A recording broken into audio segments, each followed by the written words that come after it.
ओम शांति। आज 3 नवंबर 2024 के अव्यक्त महावाक्यों का चिंतन है। आज मीठे बाप दादाजी ने कहा कि ब्राह्मण जीवन का आधार प्योरिटी की रॉयल्टी है। बाप दादा अपने सभी स्नेही बच्चों को देख रहे हैं।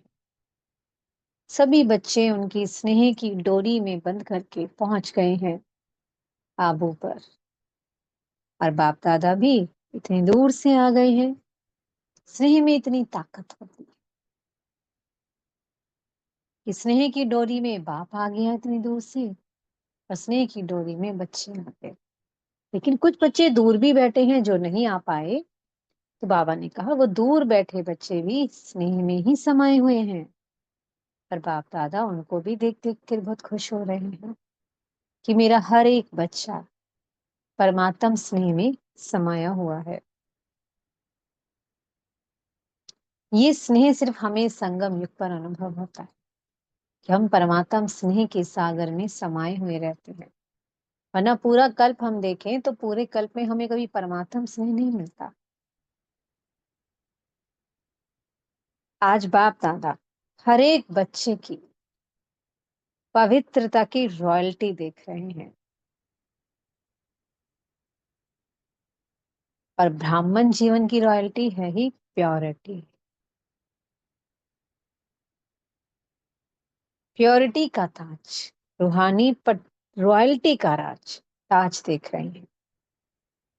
बाबा ने कहा सब देख रहे हो ना, प्योरिटी का भी ताज और रूहानी रॉयल्टी का भी ताज देख रहे हो। बाबा ने कहा बड़ी सुंदर सभा लग रही है, सभी ताजधारी बैठे हैं। सबके सर पर कौन कौन से ताज हैं? एक तो प्योरिटी का ताज है और रूहानी रॉयल्टी का ताज है।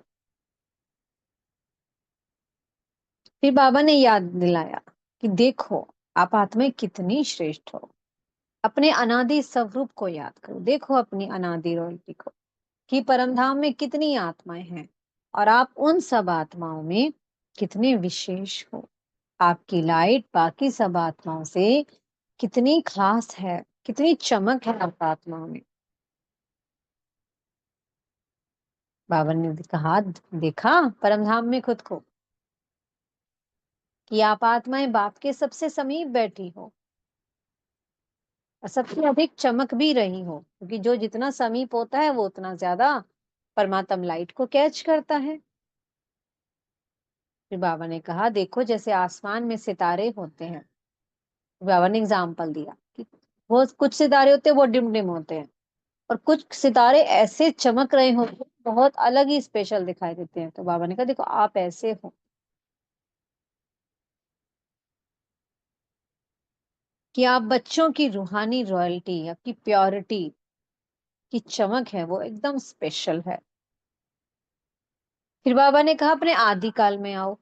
अपने आदिकाल में देखो कि देवता स्वरूप में आपकी जो रूहानी रॉयल्टी की पर्सनालिटी है वो कितनी विशेष रही। सारे कल्प में जो देवता स्वरूप है वो सिर्फ बाबा के बच्चों को ही तो प्राप्त होता है, जो बाबा को जान जाते हैं, पहचान जाते हैं, बाबा से वर्षा लेते हैं, वही तो देवी देवता बनते हैं। तो बाबा ने कहा देखो अपने देवताई स्वरूप की रॉयल्टी है और किसी के पास नहीं है। तो बाबा ने कहा मध्यकाल में आ जाओ। अब मध्यकाल में देखो द्वापर में कि आपके जड़ चित्रों की कितनी पूजा हो रही है, आपके चित्रों की कितनी रॉयल्टी से, उस प्योरिटी की कितनी पर्सनालिटी है कि उनके चित्रों की कितनी विधि पूर्वक पूजा हो रही है। और है किसी आत्माओं की इतनी पूजा? जितनी पूजा लक्ष्मी नारायण की होती है मंदिर में, राधा कृष्ण की होती है, और किसी की इतनी पूजा हो रही है अच्छे से? चाहे कोई नेता है, कोई अभिनेता है, चाहे कोई बहुत बड़ा वीआईपी है, हो रही है किसी की पूजा? ये पूजा किसकी हो रही है? आप बच्चों की प्योरिटी की, रूहानी रॉयल्टी की पूजा हो रही है। फिर बाबा ने कहा अच्छा चलो अब संगम पर आ जाओ। बाबा ने एक एक रूप दिखाया कि आप बच्चे जो ब्राह्मण बने हो, ब्राह्मण जीवन का आधार ही क्या है? प्योरिटी की रॉयल्टी। अगर कोई प्योरिटी नहीं देता, प्योर प्योर नहीं रहता है, तो उसमें से परमात्म प्यार का अनुभव नहीं होता है। तो देखो आप बच्चे, आप ब्राह्मण बच्चे ही शुरू से लेकर अंत तक प्योरिटी की पर्सनालिटी में रहे हो, रूहानियत की पर्सनालिटी में रहे हो। बाबा ने कहा देखो दर्पण में, दर्पण है सबके पास, सबके पास है ना दर्पण, तो देखो दर्पण में कि हमारे अंदर वो प्योरिटी की पर्सनालिटी कितने परसेंट आ गई है। हमारे चेहरे से वो झलक दिखाई देती है प्योरिटी की, कि हमारे चलन में प्योरिटी पलक है। बाबा ने कहा चेक करो, देखो दर्पण में खुद को। फिर बाप दादा ने कुमारियों से बात की, तो उस समय कुमारियां लाल पट्टा लेकर के बैठी थी, जिस पर लिखा था एक व्रता, यानी कि एक के बन गए, एक के होने की प्रतिज्ञा की है। तो बाबा ने कहा एक व्रता का अर्थ क्या है? प्योरिटी की रॉयल्टी। बाबा ने उन कुमारियों से कहा, और वहां कुमार भी बैठे थे, उन सबसे कहा कि एक व्रता का पाठ पक्का कर लिया, कर ली प्रतिज्ञा। ऐसा नहीं कि प्रतिज्ञा तो कर ली फिर बाद में कच्चे हो जाओ, नहीं।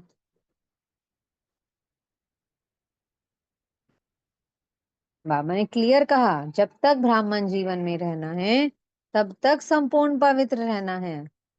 बाबा ने स्पेशल कहा देख लो टीवी में फोटो निकल रहा है तुम्हारा, अगर बाद में पत्र लिखा कि बाबा थोड़ा ढीले हो गए, बाबा ने कहा फिर तुम्हारे पास तुम्हारा फोटो भेजेंगे। फिर बाबा ने बताया कि प्योरिटी की वृत्ति, प्योरिटी है क्या? प्योरिटी की वृत्ति है शुभ भावना, शुभ कामना। चाहे कोई कैसा भी है हमारे सम्मुख, हमारा हर संकल्प उसके प्रति कैसा हो?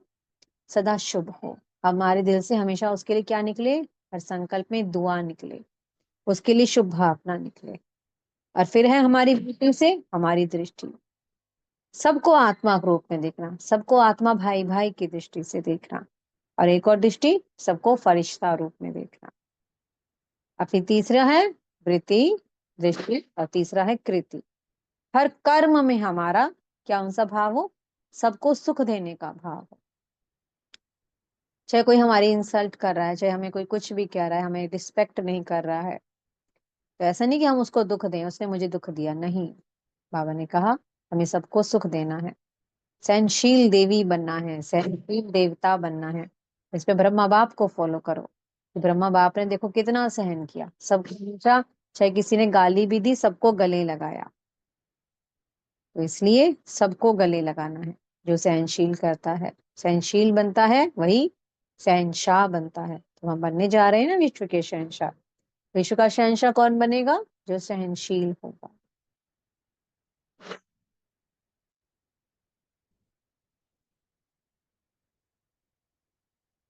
कोई हमें कुछ भी दे रहा है, कोई हमें खिचड़ा दे रहा है, कोई गाली दे रहा है, कोई कुछ भी दे रहा है, बाबा ने कहा क्यों लेते हो? फीलिंग ही नहीं आनी चाहिए। देवी देवता मैं बनने जा रहा हूँ ना, उनको क्या पता, वो तो नहीं बनने जा रहे, तो हमें अपने आप को देखना है कि मैं क्या बनने जा रहा हूँ। तो ऐसा नशा होना चाहिए।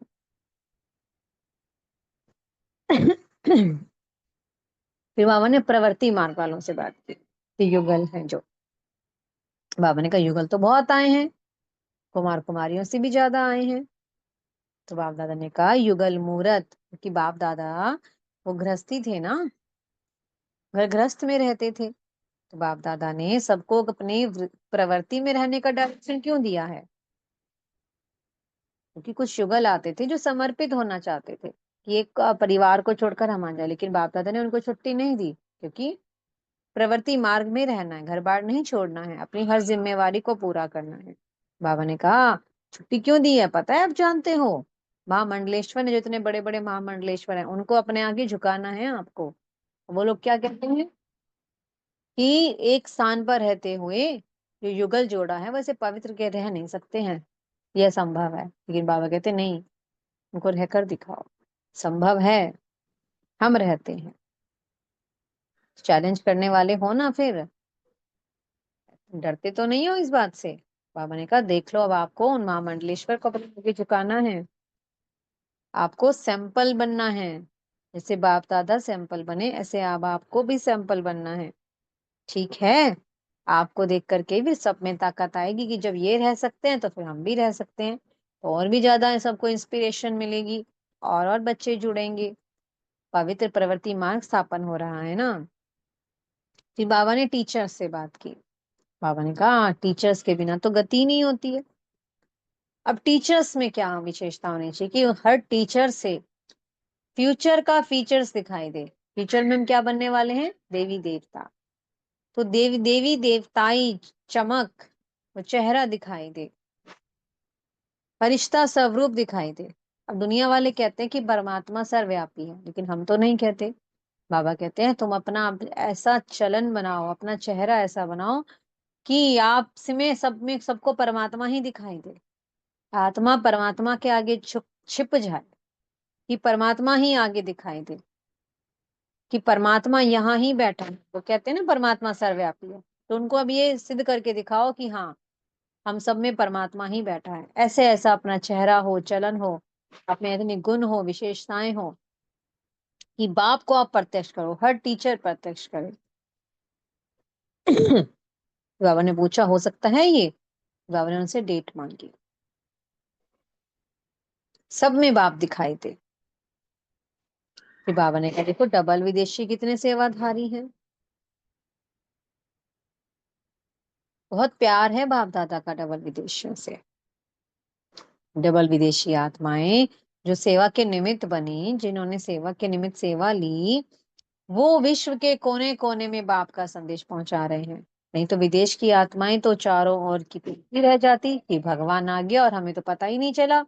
बाबा को लाना दे देते कि आप तो खाली भारत में ही आए, हमें तो पता ही नहीं चला, हम भी आपके बन जाते।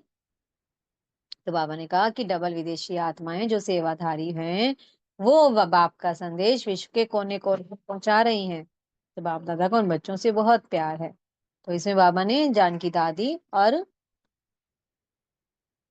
जयंती दादी का एग्जाम्पल दिया कि दोनों की एक जोड़ी थी। उन्होंने बहुत सेवाएं की, जानकी दादी ने विदेशों में, और जयंती दादी ने बहुत सेवाएं की। उमंग उत्साह बढ़ाने में नंबर 1 थी वो। इसे बाबा ने कहा थकना नहीं है, सेवाएं करते जाना है। मीठे सतगुरु जी ने आज वरदान दिया है, 3 स्मृतियों के तिलक द्वारा श्रेष्ठ स्थिति बनाने वाले अचल अडोल भवा। बाप दादा बच्चों को 3 स्मृतियों का तिलक लगाते हैं। कौन कौन सी? एक तो मैं आत्मा की स्मृति, एक बाप की स्मृति, और सदा श्रेष्ठ कर्म करने के लिए ड्रामा की स्मृति। फिर बाबा ने कहा जिनको ये तीनों स्मृतियां याद रहती हैं, उनकी स्थिति हमेशा श्रेष्ठ रहती है। मैं कौन हूँ? मैं आत्मा। और मैं आत्मा परमात्मा की हूँ। जो भी कर्म मैं आत्मा कर रही हूँ, वो कर्म श्रेष्ठ है, क्योंकि हर कर्म जो संगम पर किया जाता है, उस बात हर कर्म में कल्याण समाया है। मैंने हर कल्प ये श्रेष्ठ कर्म किए हैं, और हर कल्प मैंने विजय को पाया है। तो जो आत्मा इन 3 स्मृतियों का तिलक अपने मस्तक पर लगाती है, उनकी स्थिति हमेशा अचल अडोल रहती है। वो कभी नीचे ऊपर नहीं होती कि ऐसा कैसे हो गया, ऐसा क्यों हो गया, ये क्यों नहीं हुआ। नहीं, जो भी कुछ हुआ ड्रामा में कल्याणकारी हुआ। संगम युग पर ये वरदान मिलता है कि हर बात में कल्याण समाया हुआ है। जो हुआ वो भी अच्छा हुआ, जो हो रहा है वो भी अच्छा है, और जो होगा वो और भी अच्छा होगा। इसलिए हमेशा 3 स्मृतियों का तिलक लगाने से अविष्टता हमेशा ऊंची रहती है और श्रेष्ठ रहती है। स्लोगन है, दृष्टि को अलौकिक, मन को शीतल, और बुद्धि को रहमदिल बनाओ। ओम शांति। बहुत बहुत शुक्रिया प्यारे प्यारे हमारे मीठे मीठे बाप दादा जी का। ओम शांति।